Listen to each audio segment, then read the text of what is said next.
This is the Everything Weight Loss podcast with Shari Ware, where we talk about everything, all things, anything to do with weight loss, health, and wellness.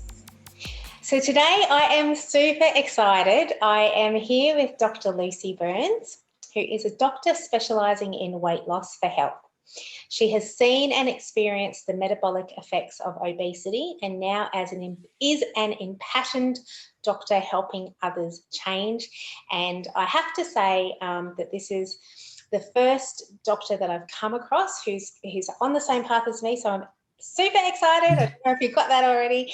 But without further ado, let me introduce you to the show and welcome you to the show today, Dr. Lucy. Thank you so much, Shari. It's so exciting to be here. And I mean, the first thing I want to do is congratulate you on what an amazing achievement you have done and how inspiring it must be for other women to see that it is possible.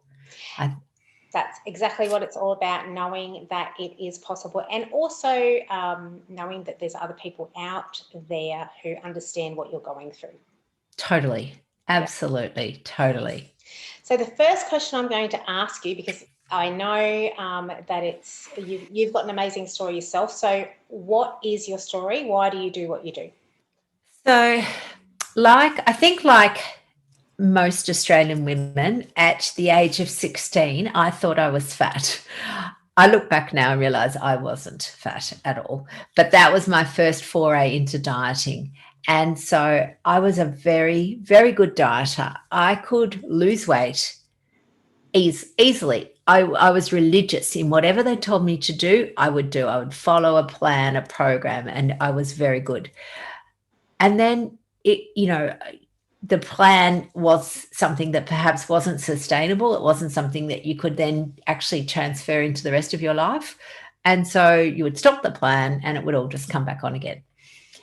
And over the years, this concept was, the yo-yo dieting was or how I kind of lived my life. I was either on a diet or on a bender. And being on a bender meant I was just giving myself permission to eat whatever I want, whenever I wanted, because in my head I thought, well, I'll just go on a diet soon and lose it all.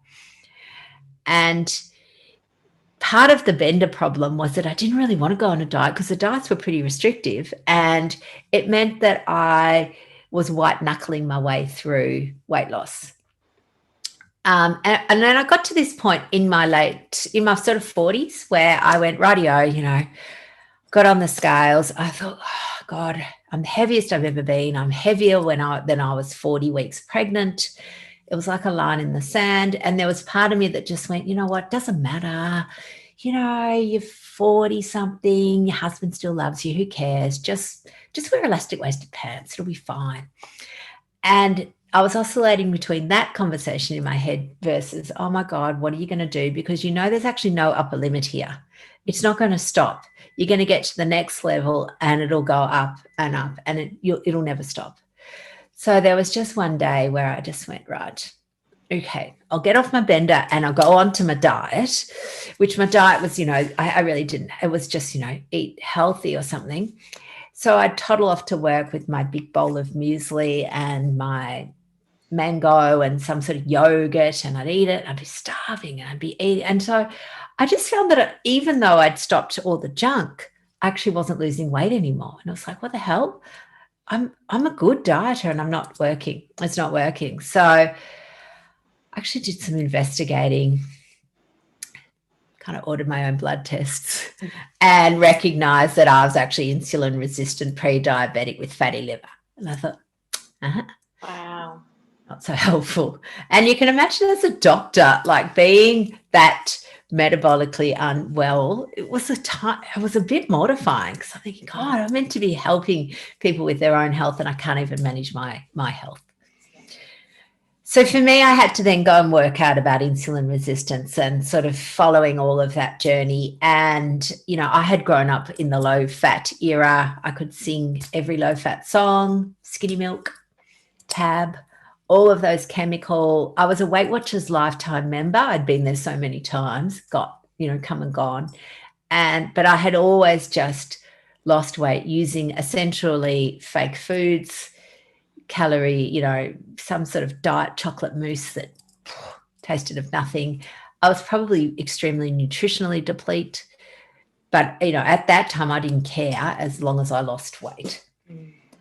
So that was kind of the start. And then I had this thing I call my epiphany, which was recognizing that fat was not my enemy, that I could incorporate it into my diet and that it wouldn't make me fat.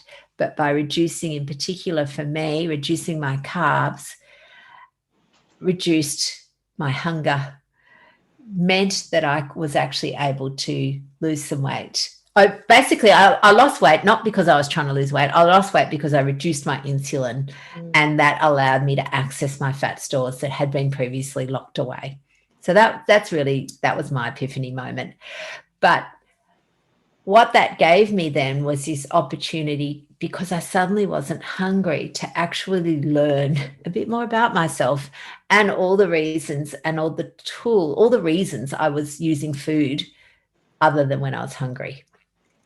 So having that, I guess, space to self-reflect. So I wasn't on a bender and I wasn't super strict.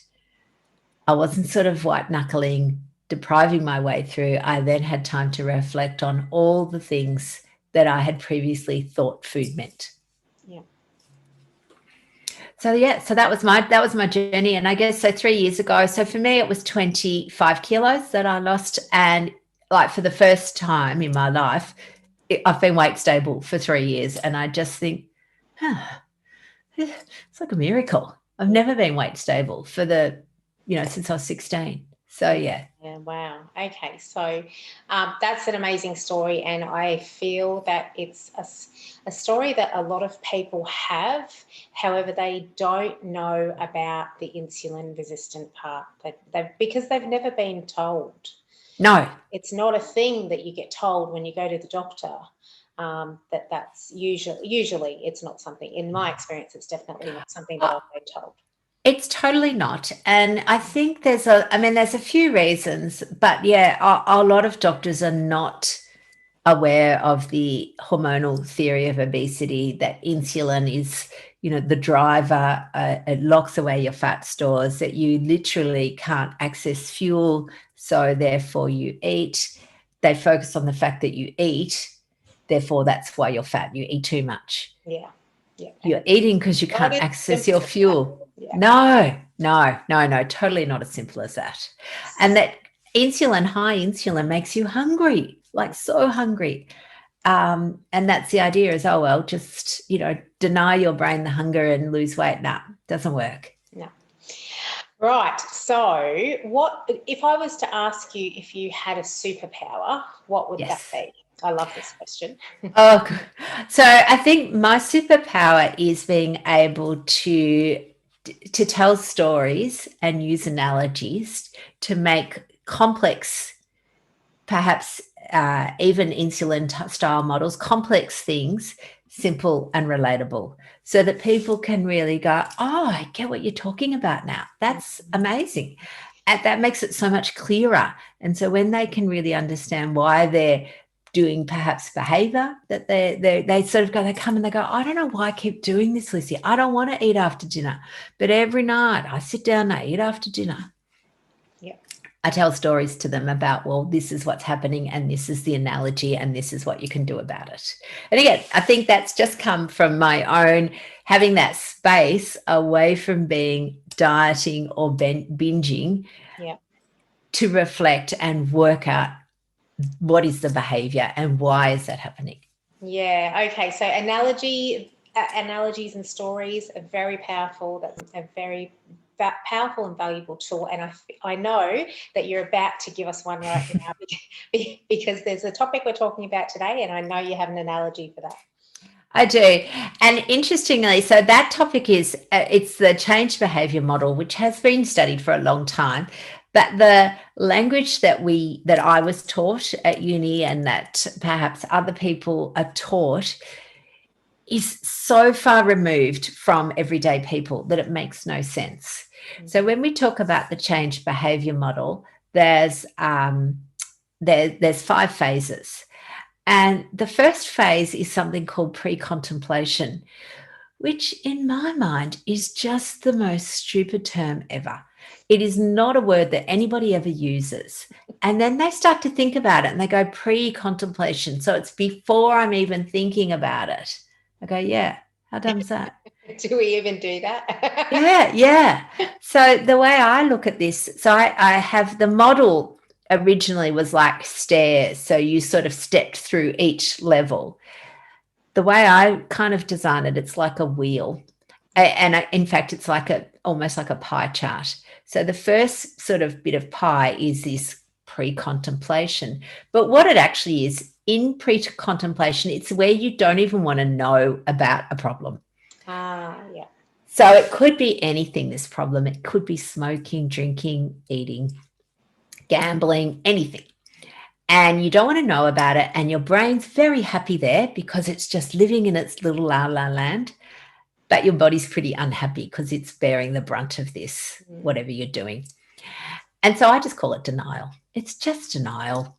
It's easy. People go, yeah, I know that. And you don't, when you're in denial, your brain is very safe. It doesn't have to do anything because it's pretending the problem doesn't exist.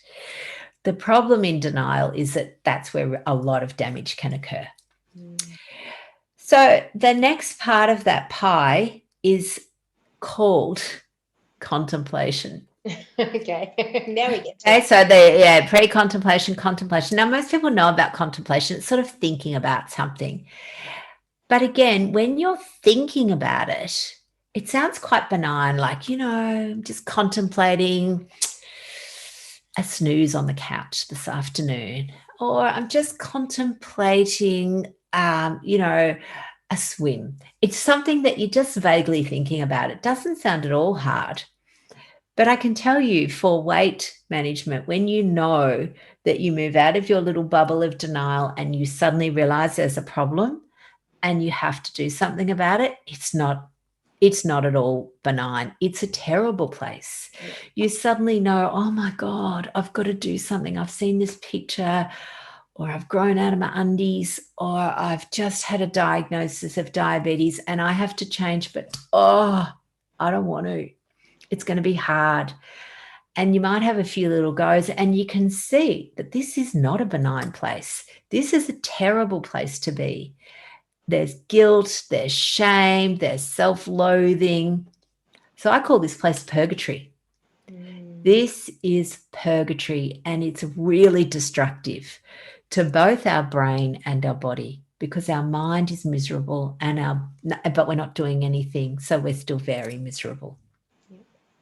So I see a lot of people in purgatory, and it's really about trying to help them move forward into the next phase. Yeah. The next phase, I'm not unhappy with the name of the next phase. It's called preparation, but I've got a caveat on it. So preparation is where people go, yeah, you know what, I'm actually going to do something about this. Time has come. I'm going to join a program. I might go to the gym. I might go to the doctor. I might throw out all the junk food. So you start to prepare your environment, but the key is actually to prepare your mind and really come up. And the word I like to use with it is commitment. You actually decide that you are really committed to this process, that whatever benefits you're getting from food are no longer worth it. And so you decide that. And when you decide that, the next phase is easy. So the next phase we call action, or I like to call it the zone. Yep. Simples. When you're in the zone, you just go, oh my God, I can't believe I ever wanted this stuff. It suddenly becomes easy because of commitment. So the person driving the zone is actually you, and it's all about your thoughts. Now, unfortunately, for some people in the zone, they start relying on external sort of drivers, so external motivators, and they can be the number on the scales. So they hop on the scales and they go, oh, yay, number's gone down, woohoo. And they give themselves a little high five and they feel really good and really empowered. But the problem happens when the number stops changing, which is normal, but not what we're conditioned to believe. And then the other driver is people cheering. Oh my God, look at you. You look so great. You've lost weight. Wow, wow. And, there's a bit of rah-rah. So I like to call that rah-rah. Number going down on the scales, people cheering, maybe getting some smaller clothes. Then what happens is that people think they get to the goal, so the weight they're desired to be or whatever it is, and they think they can stop. But the next phase, which again, they call maintenance, I'm not so crazy about that phrase. I mean, it is sort of maintenance, but really what it is, there's some vigilance required, but it's actually an identity shift that happens. So you go from being someone, and again, if you used a smoking analogy, it's exactly the same. People that deny smoking, people that recognize they've got to stop, they get prepared, they throw out all their cigarettes in the ashtrays, then they're quitting. All their mates are gathering around. How many days? How much have you saved? There's all this sort of drivers. 3 years down the track, no one gives two hoots that you're an ex-smoker. You've gone from being a smoker, you're in the zone and you're quitting, and in the next phase, you are a non-smoker. And the same has to happen for us who are losing weight. We had this idea that we're overweight. We have often a lot of negative talk about ourselves regarding that. We're then in preparation, we're then losing weight. But when we get to wherever we want to be, actually nothing changes. You're still eating the same way. It's just without the rah-rah. It's like the person who's quitting cigarettes. They're quitting and then they've quit. Nothing happens. They don't get to the end of quitting and go, oh, good, I'll reward myself with a packet of cigarettes. So the idea is that actually in maintenance, vigilance, whatever you're calling it, you are now a different person. You have a different relationship with food. It may have been that you identified as being an emotional eater and now you're not. It may have been that you identified as being a sweet tooth and now you're not. A chocoholic and now you're not. Changing that identity is really integral in the ability to do maintenance easily. But then within this wheel, there's actually 3 little bits of the pie that I've sort of left out. And those 3 little bits are normal things that happen with behavior. And they are what I call the slip, the lapse, and the creep. So the SLC. Okay. So a slip is when you're just cruising along and you've got your eating plan or whatever it is that you're doing. Again, everyone has different ways. And then something happens. You run over the dog. You go home, you're mortified. Oh my God, you're so sad, you're devastated, and you go back to an old tool to soothe yourself. That old tool is often food or alcohol, and you go and buy a box of donuts on the way home or something like that. Yep. So that's the slip, an unplanned event. A lapse is when somebody says, right, it's my birthday, I'm turning 40 or whatever. I'm going out for dinner, we're going to a posh restaurant. I'm just going to eat whatever I want. No problem. People can do that.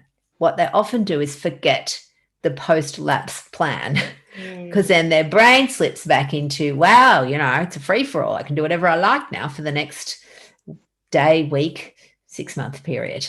And so they just haven't got a plan. And then the creep, again, depending on what your plan are. For me, as a person who is insulin resistant, I live a low-carb lifestyle. I don't count carbs or anything. I have an amount that I roughly think is okay, that keeps me weight neutral, that keeps my insulin low. And sometimes it sneaks up a little bit. And it'll be something like, I might eat some berries and a bit of cream in the evening, and it might have started off as a little bowl, tiny bowl, and then that's suddenly that I can't fit them all in that little bowl anymore. So I get a bigger bowl and, I'm eating a bucket. And you just have to rein that back. So the creep is the sneaky thing. Or when people go, no, I don't eat cake. I'll just have a slither of yours. And then a little bit more and a little bit more. And suddenly they're not really, they've creeped up. So those 3 things are all normal behavioral responses, but we don't see it as that. We often see it as a failure. And you go, failed. Ugh. And so as a failure, you think, I can't do this. I failed. I said I was going to stick to something and I haven't. And so stuff it. I'm just going to give it up. And you find yourself back in denial. That's when the weight comes back on. So the thing about this wheel is it's a wheel. So you keep turning it. So if you find you've had a slip or a lapse or a creep, turn it and bypass. You can bypass the denial, bypass purgatory. Maybe you might need to commit again, but you just get yourself back in there. And the more you do that, the less often these slip, laps, and creeps happen. So that suddenly you find, I don't do them anymore. Yeah, and the easier it is to get back onto. Yeah, totally. The easier it is to just recommit and get into your action or your zone, because it's not like the old life where you were binging or dieting. You're actually just doing this behavioral change. And the key, I just say, whatever you do, get yourself out of denial and out of purgatory. There's a lot of ways that we can do that. And all it requires is making a small commitment to yourself in that commitment phase. And the commitment doesn't have to be about being perfect. The commitment could be, right, I'm going to make sure that I meditate this week, because when I'm stressed, I eat. And so if I do the meditating, I'm not as likely to eat. Yeah. Does that make sense? Yeah, makes sense. That's awesome. Yeah. But if you read it all in a book, you'll just hear about pre-contemplation, contemplation, action, and maintenance, and that's it. Yeah. That makes a whole lot of sense. And I feel that people listening to that analogy will have a lot of aha moments. So thank you so much for that. And I have two questions that I ask people when they're looking to make change in their life. And again, I love that you said it's not about being perfect, because it's one of the biggest things I stress to people. It's not about being perfect. If you're anything like me, you're on this journey for the rest of your life. Yeah. It's not a 12-week thing or a 12-month thing. It's I'm on this journey now for the rest of my life, and I'm happy to be on that journey. I love that journey. So I ask myself two questions when I'm looking at making a lifestyle change, because it's not always about eating or exercise. It's our whole lifestyle. So when I'm looking at making a change that I'm wanting to make to improve my health in some way, the first question I ask myself is, am I happy? Am I able to make that change for the rest of my life? And the second question I ask is, am I happy to make that change for the rest of my life? Because if the answer to either of those two questions is no for a lot of these changes, to me, it's better for me to go find another change to work on. There's lots of things that we can be working on, so choose something else. Yeah, totally. And you may find that there are times where you think you're not going to do something, but it's just not the right time. And that later on it becomes much easier. And you go, I don't know why I was carrying on about that, but it's just the timing. And once again, it's like a circle that can come back again, just like you were saying, your wheel, your pie chart, you can turn it around. Well, it's the same thing with changes. It might not be right now, but later on it could be. So come back to it and ask yourself the same questions. So what I want to ask you now is, what do you feel are the biggest mistakes, or maybe not, I actually don't like the word mistakes. What are the things that people do the most that don't serve them when it comes to their health and wellness? Yeah. So I think, and I'm sure that your listeners will resonate with this, because I know it's a message that you also talk about, but you can't hate yourself thin. You just can't do it. We are conditioned to believe that we just need a good kick up the pants, and that's what will help us, and that we are hopeless and weak when we can't do it. But if you don't mind, I have another little story that I love to tell. Go for it. Is and I talk about this lady, and she's got a dog, and the dog, she comes home one day and the dog's sort of limping, and she thinks, I better take it to the vet. So she trots down to the vet with the dog, and the vet examines the dog, and he says, look, the dog's just getting a little bit of arthritis here, and I think he's probably carrying a bit of weight. He's probably a little bit fat for his size, but he's also, his coat's not very shiny. And she asks him, what are you feeding him, and are you exercising him? And the lady feels a bit guilty because she goes, well, actually, I've been working a lot, and I've started just buying some tin food because it's quick and easy. And I haven't walked him for a long time. So she goes, okay, I'm going to look after him. So she loved this dog so much that she's going to look after him. So she buys some, good quality, highly nutritious food for him. And she starts walking him, but he's still quite sore. So she just does a little walk up and down the driveway, and he really looks forward to it. And she's so excited. And over time, he gets to walk a little bit further. And then, a few weeks later, she's actually able to go to the park with him, and he's happy, and he's running around, catching the frisbee, wagging his tail at other dogs. So she comes back and she's just so happy the dog's well again. But during that time, she never once wished that the dog was a whippet. She never once hated that dog because he was a little overweight. She never once said, I just wish you were like next door's dog that just took itself for a walk. I can't believe I'm having to walk you.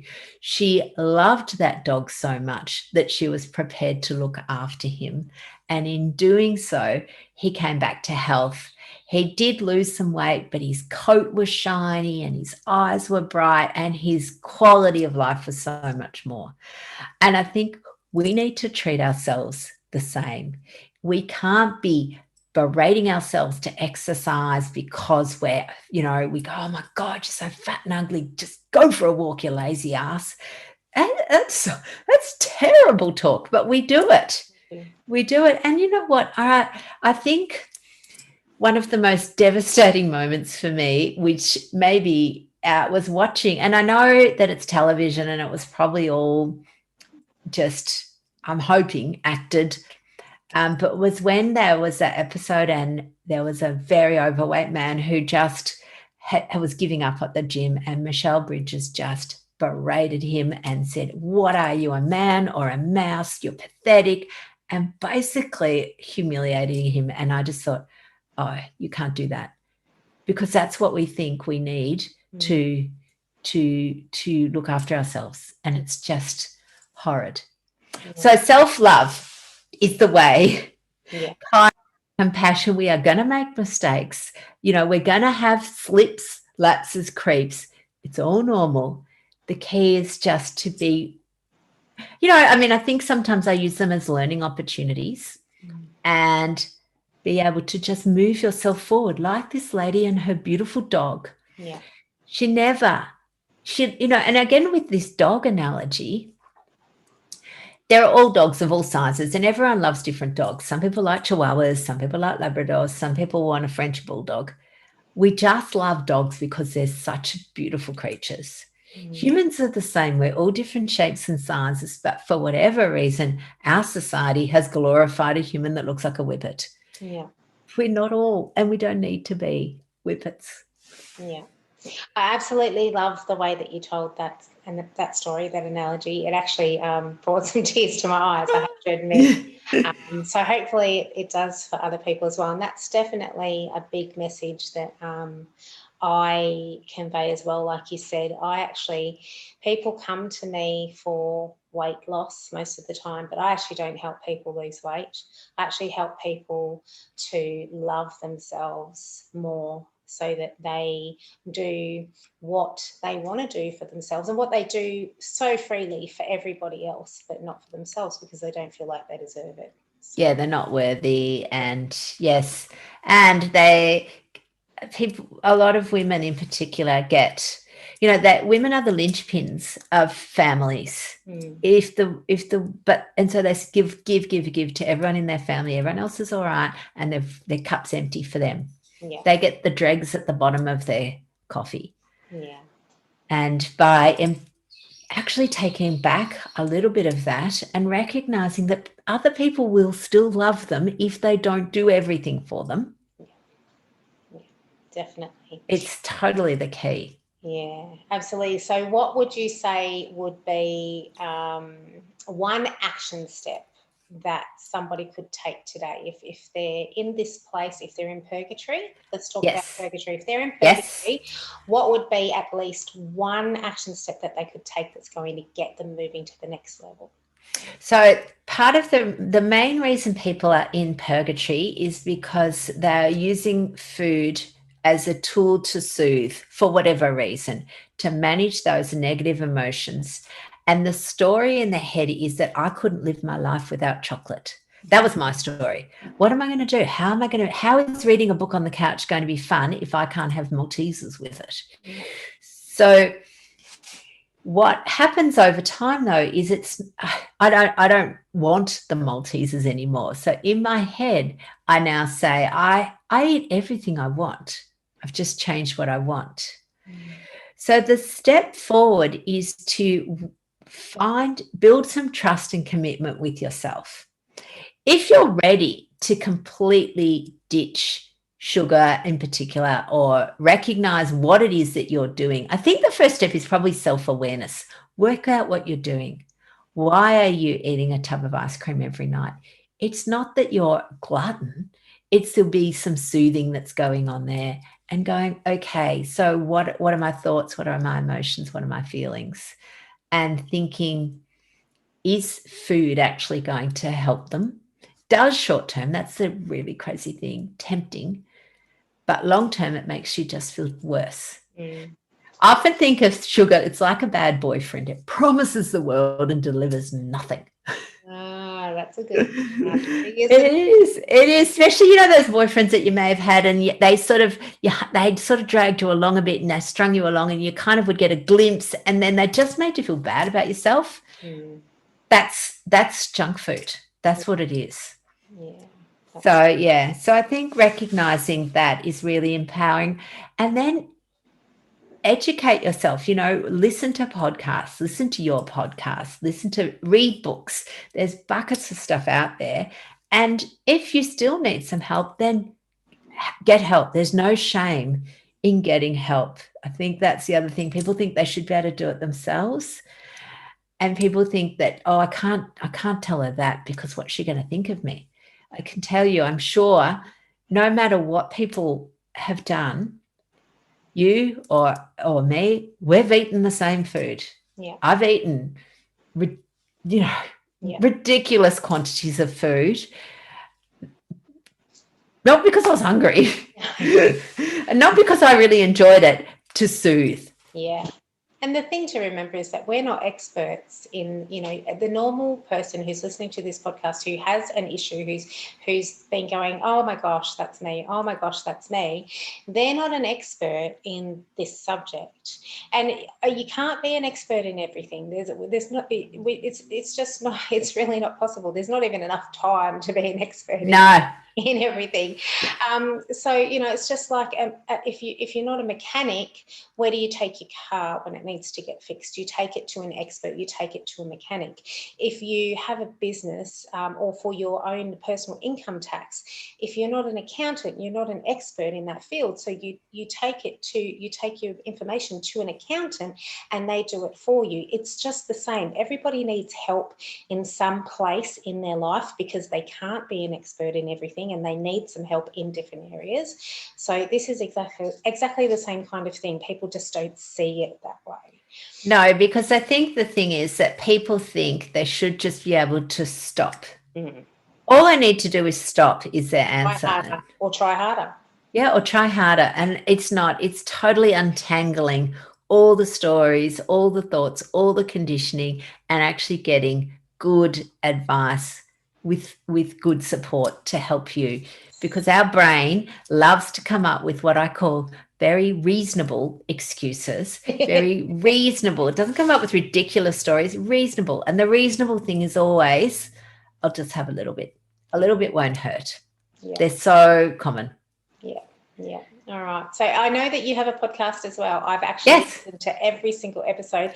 Thank you. And I've subscribed to it, so I don't have to go back and look at it. Can you remind me what the name of it is? Yes, it's called Real Health and Weight Loss. Okay, that's what I thought it was. Good. Yes, because my business is Real Life Medicine, and I guess like you, Shari, I'm passionate about being real. I'm not an influencer. I don't have a perfect body. I'm perfectly healthy. And that's really the goal. Yes. My body can do the things it needs to do. I don't need to have a six pack in order to be healthy. I just need to have not insulin resistance or fatty liver or, and in addressing my health, the weight fell off. Yeah, awesome. So for anybody who wants to reach out to Dr. Lucy, I will be putting all of her details in the show notes. I'll be putting a link to her podcast in there. And I do highly recommend you go and listen to that, subscribe to it. I've listened to it from the beginning. And I have to say it was a very good step-by-step explanation in small chunks, so not to overwhelm somebody. Each episode is a piece of the the puzzle, the jigsaw puzzle, because it kind of is a jigsaw puzzle, and puzzles are fun, so that's that's a good thing. So it was a small piece of the puzzle, and if you listen to each one after the other, you'll get the whole puzzle, and it really goes into depth about explaining insulin resistance and all of those things, which is awesome. So I highly recommend you going back and going and listening to that from the beginning to the end. And now that I've got one more question to ask you, Dr. Lucy. It's the question I ask everybody at the end. And what is the one thing that you want people, if they've listened to this episode, what's the one thing you want them to take away? That you cannot hate yourself thin. You have to show yourself the kindness and compassion that lady showed her dog, and that that is the only way to get long-term sustainable change. You can't berate yourself. You can't berate yourself well. Do it with kindness and compassion. Kindness and compassion, I will say this, so kindness and compassion is not a hall pass to do whatever you like and say, oh, I'm just eating this block of chocolate because I'm being compassionate. It's actually about learning and taking experiences and going, okay, I've learned from that. So that is the key. Yep. Awesome. Love that. Thank you for joining me on this episode, Dr. Lucy. Oh, thank you so much for having me. It was wonderful. All right. And I'll see everybody else on the next episode. See ya. Thank you so much for joining me on this episode. Remember to check out the show notes, and if you have any comments, feedback or suggestions, I'd love to hear them. If you've received value from this podcast, make sure to subscribe, and I'd love you to rate and review the show. Have a fabulous day.